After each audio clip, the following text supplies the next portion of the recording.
Today is February 13th, 2021, and today I'm starting another series that's going to be about the topic of marriage and singleness, essentially, for Valentine's Day. I'm running a little behind. I originally planned to do something different today, but that's okay. We're going to move that to tomorrow.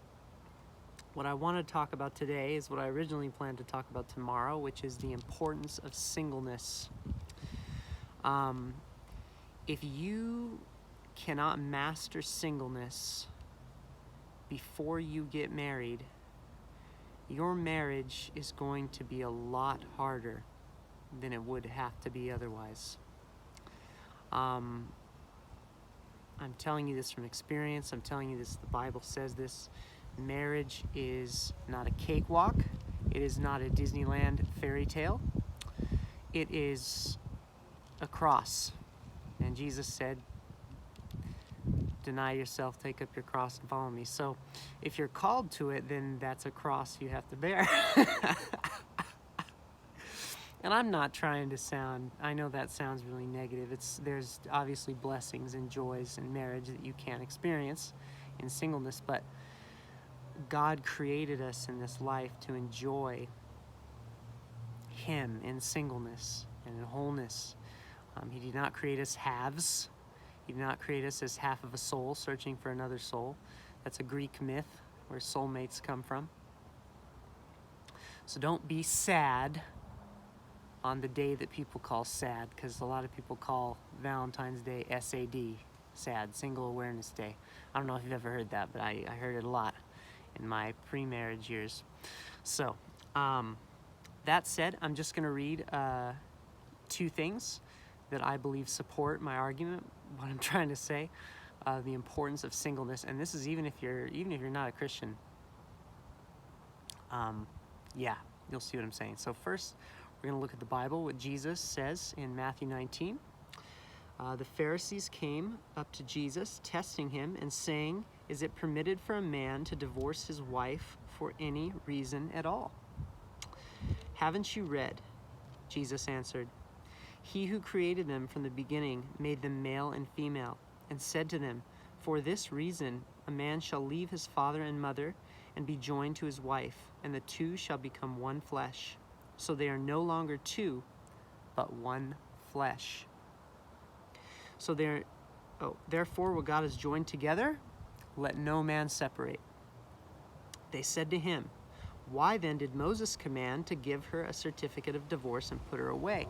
And see, we might not think that as Christians, but that's actually a good question, because Moses did permit divorce in the Old Testament. Is permitted, and it's not clear for what reason exactly it's permitted, so that's the question they're asking. Well, Jesus says, "Because of your hardness of heart, Moses permitted you to divorce your wives." Pardon me, guys, this wind, wrecking my eyes right now. Okay. Plus the fact that I have not... well, anyway, okay. Why then did Moses command to give her a certificate of divorce and put her away? And Jesus said, "Because of the hardness of your hearts, Moses permitted this." Wow, eyes are getting wrecked out here. Maybe I have allergies or something. So, Jesus said it's because of the hardness of your hearts. And he says, "From the beginning it was not so. Now I tell you, whoever divorces his wife except for sexual immorality and marries another commits adultery." And the disciples said to him, okay, so the disciples overheard this conversation, okay, about divorce and how intense God takes divorce very seriously. You should not get a divorce really for any reason. Maybe for sexual immorality. Some people say even then you're not allowed to get remarried. I think that's a little legalistic, but some people do believe that. But hearing the seriousness of how Jesus is talking about this is what his disciples say to him. And listen to what they say and listen to his response. Very significant. They say to him, the disciples say, sorry guys. Apologize for my eye issue today. It is causing some difficulty. Oh yeah, His disciples said, if that's the case for a man and his wife, it's better not to marry. So the disciples hear all this and they say, you know what? It's actually better not to get married. Better, not a command. The Bible says, forbidding to marry is heresy. So that's actually a sin to forbid people from marrying. God created marriage and established it. However, the disciples hearing what Jesus is saying, and after all this history has gone by, and there's all these people in the world now, because marriage creates family, and family creates more people and community. After all this, the disciples say, if that's the case for a man and his wife, it's better not to marry.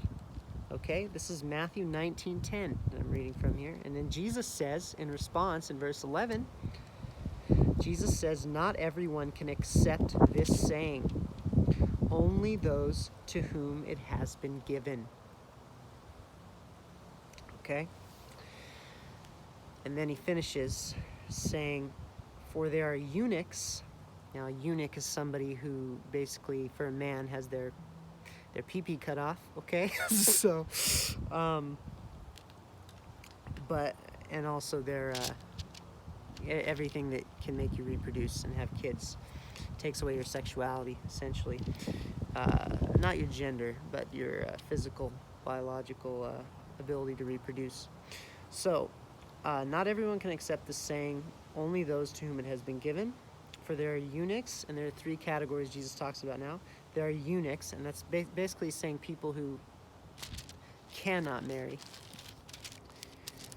There are eunuchs who are born that way from their mother's womb. Okay, so from birth, they're given that from God to not need marriage. And there are eunuchs who are made that way by men. So other men force them into this lifelong singleness situation. And there are eunuchs, and here's the key one, who made themselves eunuchs for the sake of the kingdom of heaven. He who can accept this, let him accept it. Okay, so it's not for everyone. It's a gift, but if you can accept it, accept it. And it's not meaning cut your pee-pee off. Okay, that's not what this is saying. Eunuch, I believe here, is talking about being in that position where you're going to be single for life. You're embracing singleness. You know the sad thing? Even I myself, hearing myself say that, part of me was like afraid when I heard that.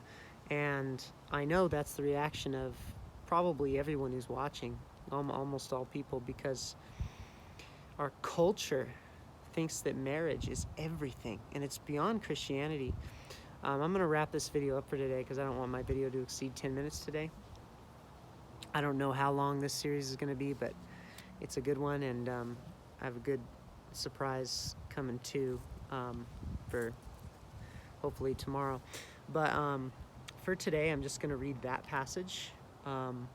Tomorrow we'll talk about what Paul says, basically same sort of thing.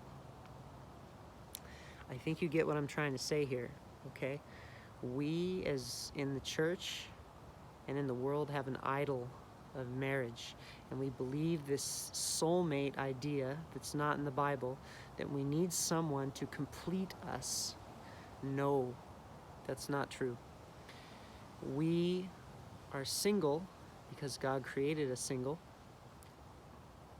and the best marriages are when two single people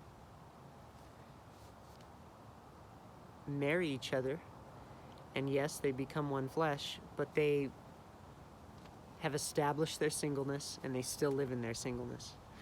I'm not really explaining this very well right now.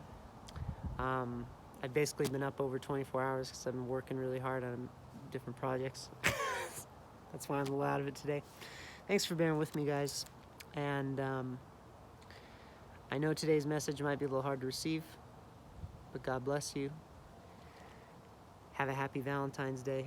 Well, I'll be posting another video tomorrow, but if you're doing something tonight, I hope you have fun. And if you're single, don't drink too much. Don't do anything you're going to regret. God bless you guys.